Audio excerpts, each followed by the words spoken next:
The stars around Sol System bent and twisted as the massive alien ship dropped out of hyperspace.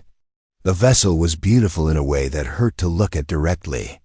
Its hull shimmered like oil on water, changing colors as it moved through space. Soft lights pulsed along its sides in patterns that seemed almost like music made visible. Inside the ship, Ambassador Veltar stood before a large window looking out at the yellow star humans, called the Sun, his people.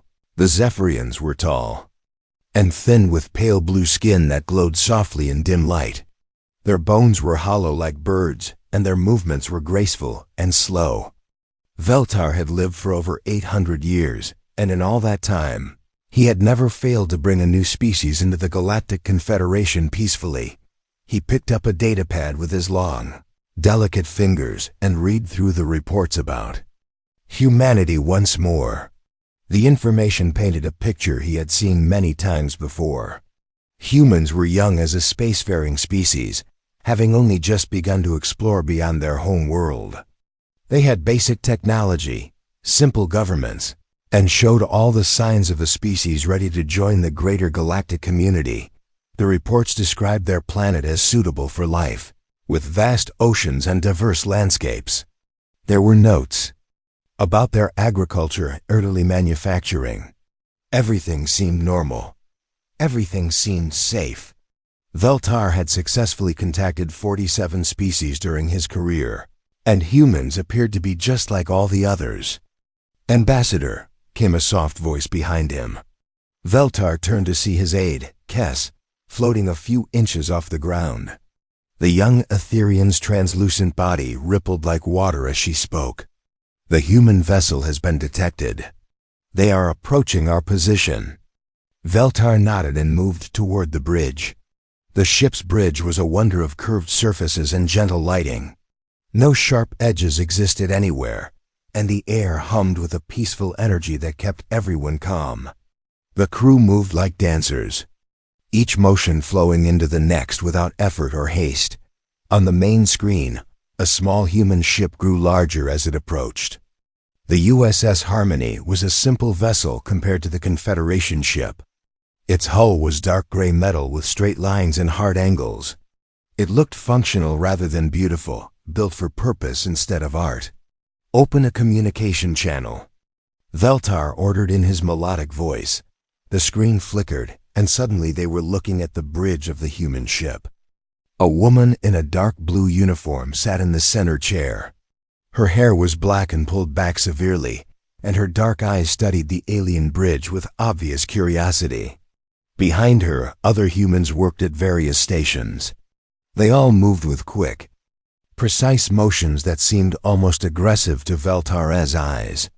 "I am Ambassador Veltar of the Galactic Confederation," he said, his words automatically translated into human language.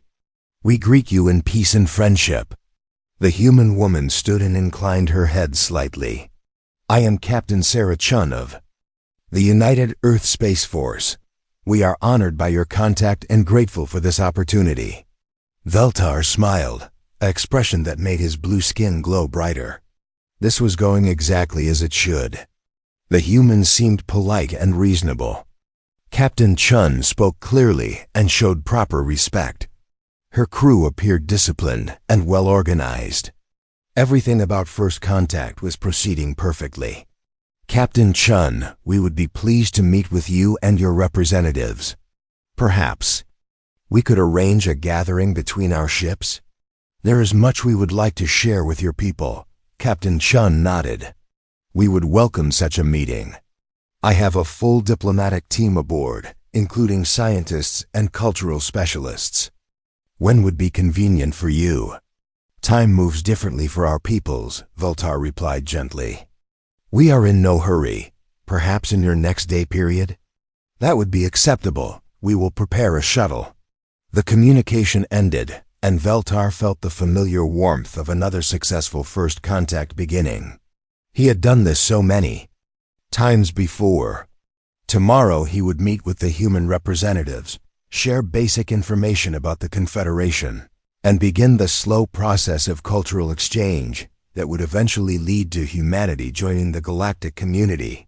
But as he walked back to his quarters, something nagged at the back of his mind. During their brief conversation, he had noticed something odd about Captain Chun and her crew. They all seemed to carry themselves with a certain tension, as if they were always ready for something to go wrong. Their movements were controlled, but had an underlying energy that seemed almost predatory. Veltar dismissed the thought. Many species showed nervousness during first contact. It was natural for them to be cautious when meeting beings from beyond their world. Once they learned about the peace and prosperity of the Confederation, they would relax. He settled into his meditation chamber, a spherical room filled with soft singing crystals. As the gentle harmonies washed over him, Veltar reviewed what he knew about human society. They had recently emerged from a period of global conflicts, but that was normal. Most species went through such phases before achieving the wisdom needed for galactic citizenship. The humans had shown remarkable progress in recent decades, focusing on exploration and cooperation rather than warfare. Their planet, Earth, described in the reports as having diverse environmental conditions and varied climate zones. Veltar had seen hundreds of worlds with similar descriptions. Some had mountains, others had deserts, and most had large bodies of water. Nothing in the reports suggested anything unusual about the human homeworld. The singing crystals grew softer as Veltar drifted toward sleep. Tomorrow would bring another successful addition to the Confederation. Another species would join the great community of peaceful worlds that stretched across the galaxy. Another group of beings would leave behind the primitive struggles of their homeworld and embrace the enlightened existence that came with galactic citizenship. As consciousness faded, Veltar's last thought was a pleasant one. The humans seemed like they would fit in perfectly with the other members of the Confederation. They appeared to be exactly what the reports had described. A typical, developing species ready to take their place among the stars. He had no idea how wrong he was. 6 months had passed since first contact, and Captain Sarah Chun stood on the bridge of the USS Endeavor, looking at the stars ahead. The ship was larger than the Harmony, built specifically for this historic journey to the Galactic Confederation's capital world. Behind her, the crew worked quietly at their stations, checking systems and preparing for the next jump to hyperspace. Dr. James Rodriguez entered the bridge carrying a thick data pad filled with his research notes. The xenobiologist had spent the last half-year studying every piece of information the Confederation had shared about their member species. His findings were fascinating and slightly troubling, though he had not yet shared his concerns with anyone. "Captain," Dr. Rodriguez sighed, approaching her chair, "I have the final analysis of the Confederation species data. There are some interesting patterns I think you should know about." Captain Chun turned to face him. "What kind of patterns, Doctor?" "Well, every species we have met so far shares certain physical characteristics. Low bone density, reduced muscle mass, sensitivity to temperature changes, and remarkably long lifespans when kept in stable environments. It is as if they all evolved on worlds with very gentle conditions." Commander Lisa Park looked up from her tactical station. As the mission's military attach, she had been studying the Confederation's defensive capabilities. What she had found was puzzling. "Captain, I have been reviewing their security protocols. They do not seem to have any military vessels or weapons systems. Their entire defense strategy appears to be based on communication and evacuation." Captain Chun frowned. During their meetings with Ambassador Veltar, she had noticed how delicate the aliens seemed. They moved carefully, spoke softly, and appeared to treat every interaction as if it might cause damage. She had assumed it was just their cultural way, but perhaps there was more to it. "Dr. Rodriguez, what do you mean by gentle conditions?" The doctor consulted his notes. "According to their data, most Confederation worlds have stable weather patterns, no seismic activity, and carefully controlled ecosystems. The average temperature variation on their planets is only a few degrees throughout their entire year.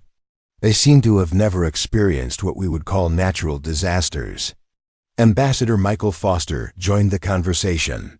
He had been the lead diplomat during the initial cultural exchanges and had grown increasingly puzzled by some of the aliens' questions.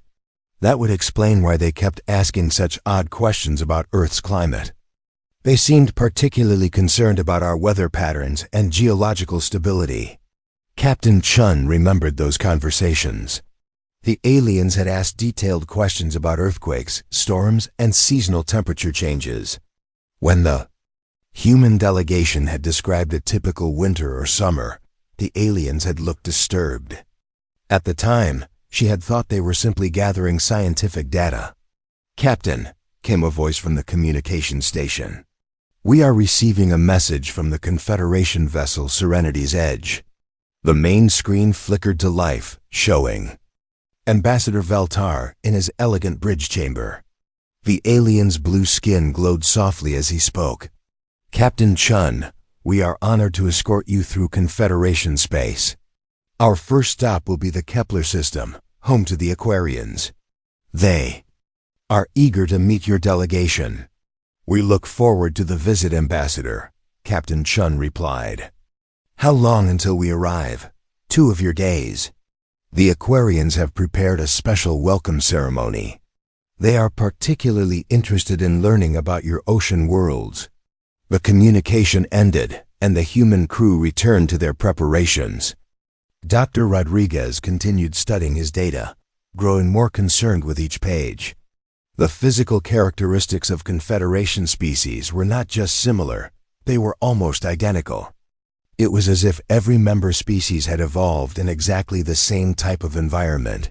2 days later, the human delegation materialized on the surface of Kepler Prime, the Aquarian homeworld.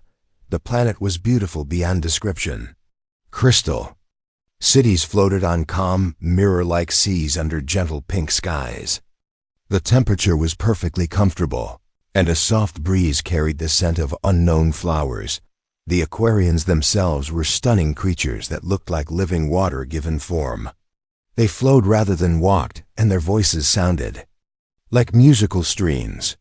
Their leader, Current Singer, greeted the humans with obvious delight.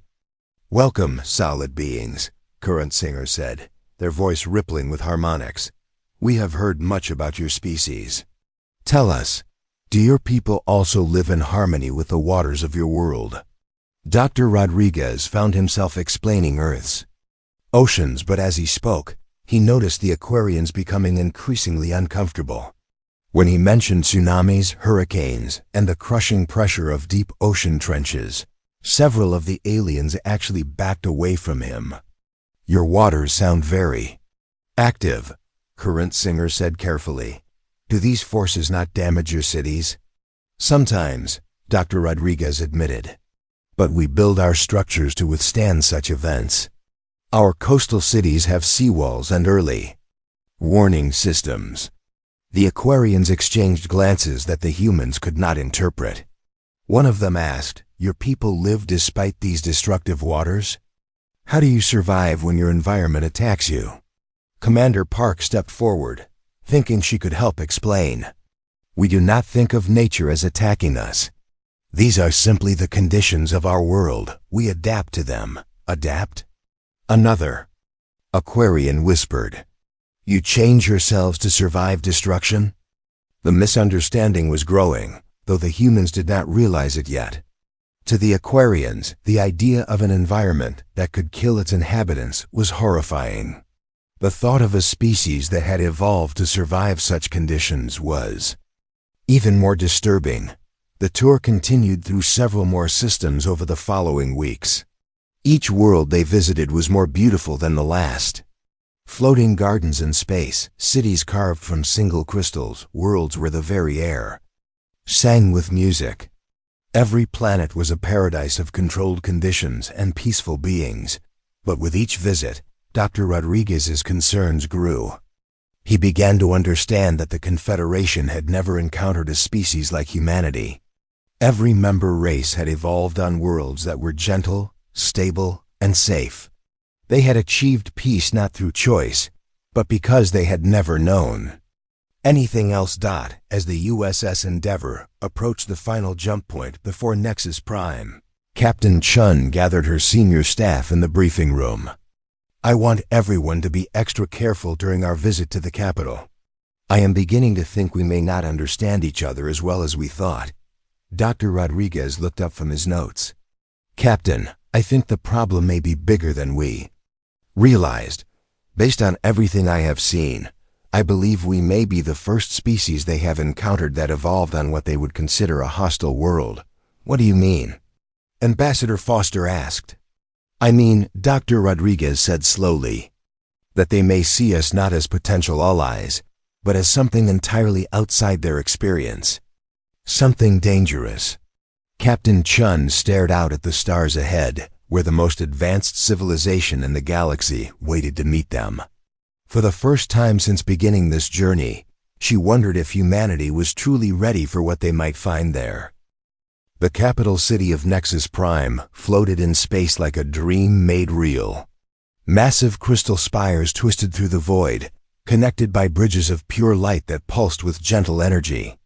Gardens bloomed in transparent domes, and waterfalls fell upward in the low gravity, creating spirals of mist that caught the light of 3 distant suns. Captain Chun and her delegation stood on the observation deck of their transport, watching the city grow larger as they approached. Dr. Rodriguez pressed his face to the window, studying the architecture with growing understanding. The buildings were beautiful, but incredibly delicate. The walls were thin, the supports were minimal, and everything was designed for beings who never had to worry about wind, earthquakes, or structural stress. "It is magnificent," Ambassador Foster said softly, "but it looks like it would collapse if you breathed on it too hard." Commander Park nodded. "I have been thinking the same thing. This entire city would be destroyed by a mild thunderstorm." There, transport docked at a platform that felt more like art than engineering. The docking clamps were made of some crystalline material that looked like it might shatter at any moment. As they disembarked, Captain Chun noticed that even the walkways were designed for beings much lighter than humans. Each step felt like it might crack the delicate surface beneath their feet. Ambassador Veltar met them at the platform, accompanied by several other members of the Confederation Council. The aliens moved with their characteristic flowing grace, but Captain Chun could see tension in their movements. Their glowing skin seemed dimmer than before, and they kept a greater distance from the humans than they had during previous meetings. "Welcome to Nexus Prime," Veltar said, his melodic voice carrying a note of strain. "The Council is eager to meet with you. But first, please allow us to show you our city." The tour was incredible.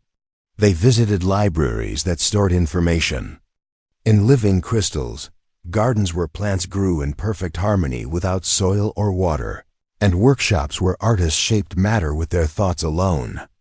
Everything was perfect, peaceful, and utterly fragile. Dr. Rodriguez found himself studying the citizens they encountered. Every species was delicate in its own way. The bird-like Kithra had hollow bones and feathers that rustled in the slightest breeze. The plant-based Verdani swayed gently even when there was no wind, their leaves so thin they were almost transparent. The energy beings called luminants flickered like candle flames, as if a strong thought might extinguish them. As they walked through a particularly beautiful plaza, Ambassador Foster accidentally bumped into a small cart selling what appeared to be crystalline fruit. The cart rocked slightly, and several pieces of fruit fell to the ground. Foster's reflexes kicked in automatically. He dove forward and caught 3 pieces of falling fruit in a single smooth motion, his body moving with the quick precision that came from a lifetime of Earth gravity and unexpected situations. The effect on the surrounding aliens was immediate and shocking.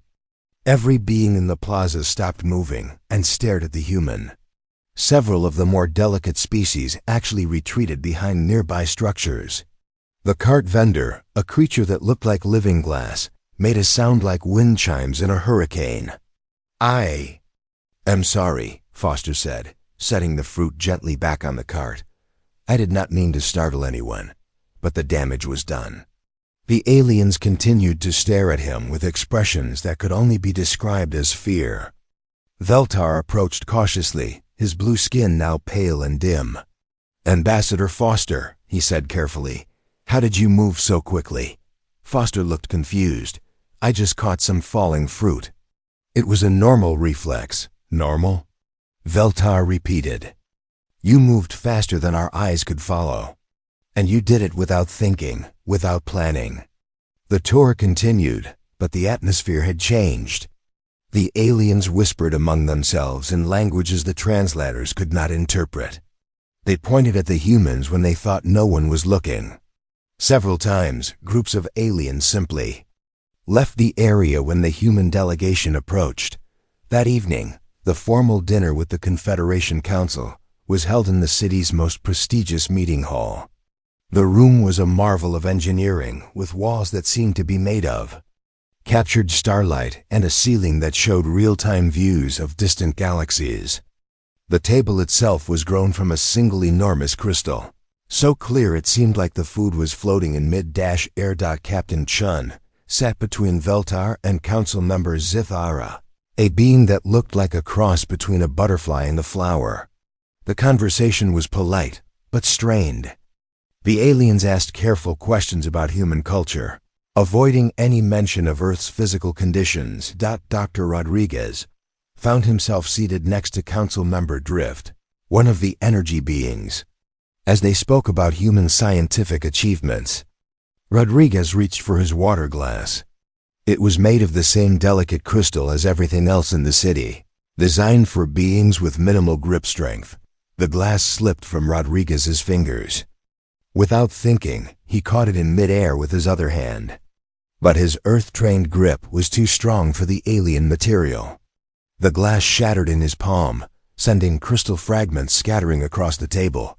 The entire hall fell silent. Every alien in the room stared at Rodriguez's hand as small drops of blood appeared where the crystal had cut his skin. The doctor looked at his hand, then calmly picked the larger pieces of glass from his palm with his fingers. "I apologize," he said, reaching for his napkin to clean the blood. "The glass was more fragile than I expected." Council member Zithara made a sound like leaves rustling in terror.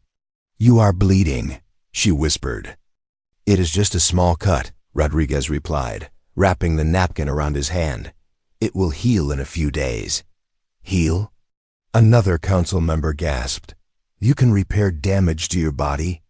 The questions came quickly after that. How much physical damage could humans survive? What was the average human lifespan? What were the leading causes of death on Earth? How did humans respond to injury and disease?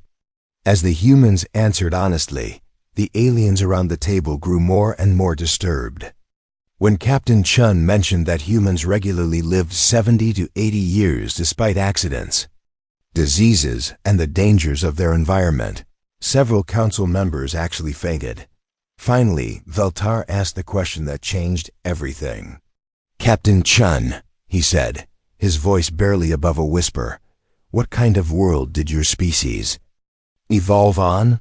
Captain Chun looked around the table at the assembled aliens. Their beautiful, delicate faces showed expressions of growing horror. She realized that they had been avoiding this topic since first contact, and now she understood why. "Earth," she said slowly, "is a world of extremes. We have temperatures that range from far below freezing to hot enough to kill most life forms. We have storms that can destroy entire cities, earthquakes that reshape continents, and an atmosphere that would be poisonous to most species in the galaxy." The silence that followed was deafening. "We have predators," Dr. Rodriguez added quietly. "Creatures that hunt and kill other creatures for food. We ourselves evolved from hunters. Our entire ecosystem is based on competition, survival, and adaptation to hostile conditions." Council member Drift flickered like a dying star. "You come from a death world," they whispered. "You are Deathworlders." The realization hit the council like a physical blow. They had not made peaceful contact with a normal developing species. They had accidentally invited apex predators from a hostile planet into their gentle civilization. And now those predators were sitting at their table, casually bleeding into napkins and talking about survival as if it were the most natural thing in the universe. The morning after the dinner, Captain Chun woke to find her communication device flashing with urgent messages. She sat up in her assigned quarters, a beautiful room made of living crystal that grew according to the occupant's needs. The walls pulsed with soft, calming colors, but Chun felt anything but calm as she read the incoming reports that the news of humanity being Deathworlders had spread through Confederation space faster than hyperspace travel. Dr. Rodriguez knocked on her door. Just as she finished reading the most disturbing message, the entire Kepler system they had visited earlier had begun evacuating its outer colonies. 3 different species had declared their homeworlds temporarily closed to all traffic. Even more concerning, several council members had not attended their scheduled meetings that morning. "Captain," Dr. Rodriguez said as he entered, his medical scanner still bandaged from the previous night. "Commander Park and Ambassador Foster need to see you immediately. The situation is getting worse." They met in the delegation's common area, a space that now felt more like a prison than guest quarters. Commander Park was pacing back and forth, her movements sharp and controlled. Ambassador Foster sat at the crystal table, surrounded by datapads showing news feeds from across Confederation space. "Captain," Commander Park said without preamble, "they have quarantined us. 3 Confederation security vessels arrived during the night and are maintaining position around Nexus Prime. They are calling it a protective escort, but their formation is clearly defensive." Ambassador Foster looked up from his datapads. "It gets worse. I have been monitoring public communications across their networks. They are calling us everything from evolved killers to civilization destroyers. Some of the more extreme voices are demanding that we be sent back to Earth immediately." Captain Chun sank into one of the delicate chairs, which adjusted itself to support her weight. How did this happen so quickly? Yesterday, they seemed frightened but curious. Today, they are treating us like a plague. Dr. Rodriguez activated his own data pad. "I think I made things worse when I tried to help." After the dinner, several council members came to me with medical questions. They wanted to understand how human healing works. "That seems reasonable," Captain Chun said. "I thought so too. So I explained our immune system, our bone density, our muscle structure, and our healing rates. I showed them medical scans of human physiology and compared it to their own biological data." Commander Park stopped pacing. "What did you tell them?" "The truth. I explained that human bones are dense enough to support our weight in Earth gravity. I told them about our immune system, which can fight off diseases that would kill most other species. I mentioned our healing factor, which can repair cuts, bruises, and even broken bones." Ambassador Foster winced. "How did they react?" "Badly. When I explained that humans can survive injuries that would be fatal to any Confederation species, Council member Zithara actually collapsed. When I mentioned that human children regularly engage in physical activities that would hospitalize adult aliens, 3 more council members had to be carried from the room." Captain Chun rubbed her temples. "Doctor, please tell me you did not mention anything about human military capabilities." Dr. Rodriguez looked uncomfortable. "Well, Commander Park was there to answer their questions about our defensive capabilities." All eyes turned to Commander Park, who looked like she wanted to disappear. "They asked about human conflict resolution methods. I thought they meant diplomacy, so I started with that. But when they pressed for details about what happens when diplomacy fails, I explained our military doctrine." "Oh no," Ambassador Foster whispered. "I told them about strategic planning, tactical superiority, and defensive positioning. I mentioned that humans have experience with large-scale conflicts and have developed sophisticated methods for protecting our populations." Captain Chun felt her heart sinking. What exactly did you tell them? I may have mentioned world wars and nuclear weapons, and the fact that humans study something called tactical doctrine in our military academies. The room fell silent except for the gentle humming of the crystal walls. Captain Chun could imagine how that information would sound to beings who had never experienced violence beyond accidentally bumping into each other. There is more, Commander Park continued reluctantly. When they asked how human children learn to resolve conflicts, I explained school sports. I told them about football, boxing, and competitive martial arts. I said that human children play war games for fun. Ambassador Foster buried his face in his hands. Commander, to beings who have never seen violence, you just described the species that trains its young to be warriors and plays combat games for entertainment. The situation deteriorated throughout the day. More reports came in of systems declaring emergency protocols. The beautiful crystal city around them began to feel empty as aliens evacuated to what they considered safe distances from the human delegation. Even the service staff who brought their meals seemed terrified, setting down trays and fleeing before the humans could thank them. That afternoon, Ambassador Veltar finally came to see them. The Zephyrian looked exhausted, his normally glowing skin dim and flickering. He moved more slowly than usual, and his graceful motions seemed forced. Captain Chun, he said formally, the Council has asked me to inform you that your delegation's status is under review. What does that mean? Captain Chun asked.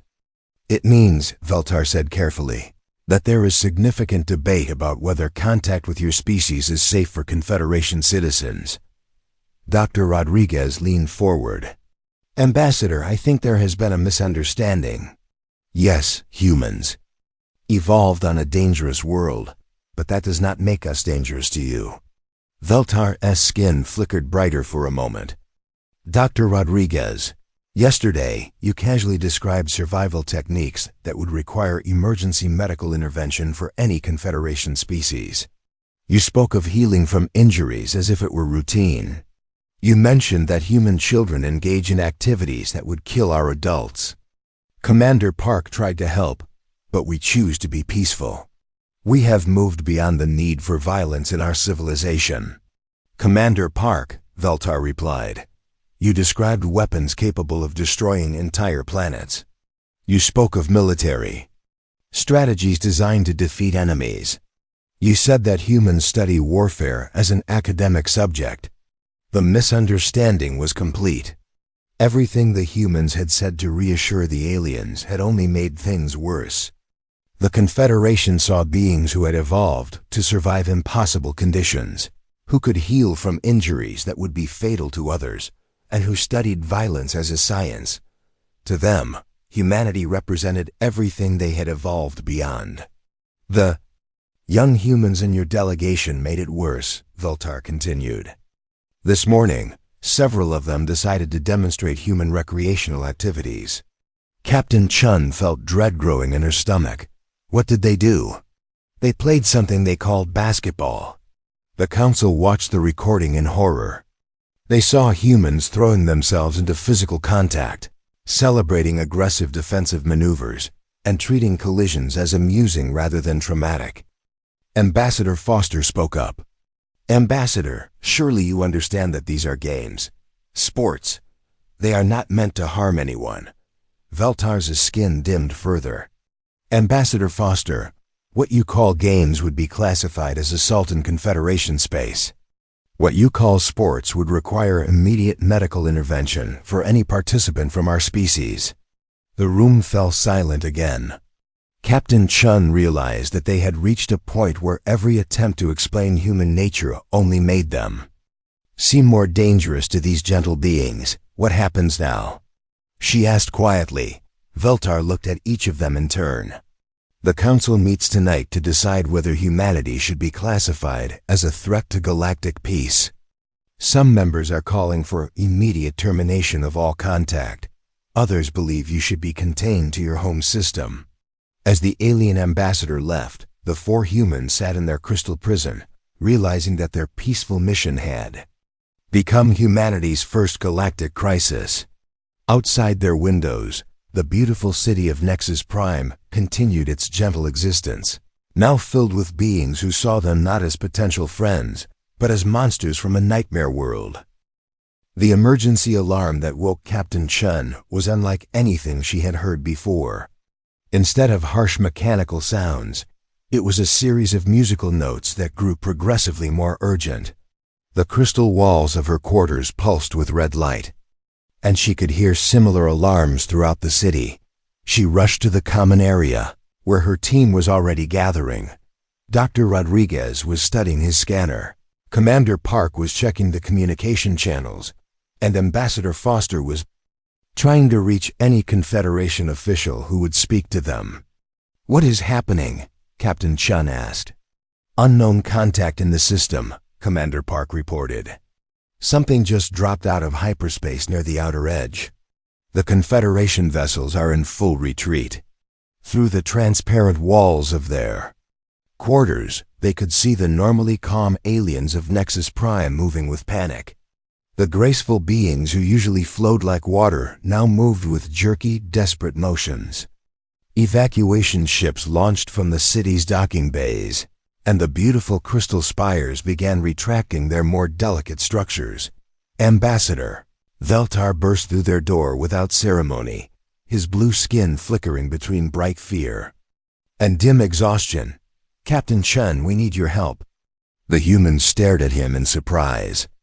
Just hours ago, the Council had been debating whether to classify humanity as a galactic threat. Now their most vocal advocate looked desperate. "What kind of help?" Captain Chun asked carefully. "Something has entered our system. It is not responding to our communications. Our scanning shows it is some kind of machine intelligence, but it does not follow any known patterns." Dr. Rodriguez looked up from his scanner. "Machine intelligence? Like artificial life? We do not know." It appeared without warning and began scanning our city with methods that are causing system failures throughout Nexus Prime. Our technology is not designed to handle such aggressive probing. Commander Park moved to the window. In the distance, she could see a dark shape against the stars. It was angular and harsh, built with straight lines and sharp edges that hurt to look at after seeing so much Confederation beauty. "Have you tried standard first contact protocols?" Veltar's skin dimmed. "Yes, we sent peaceful greetings in 47 languages. We offered cultural exchange and friendship.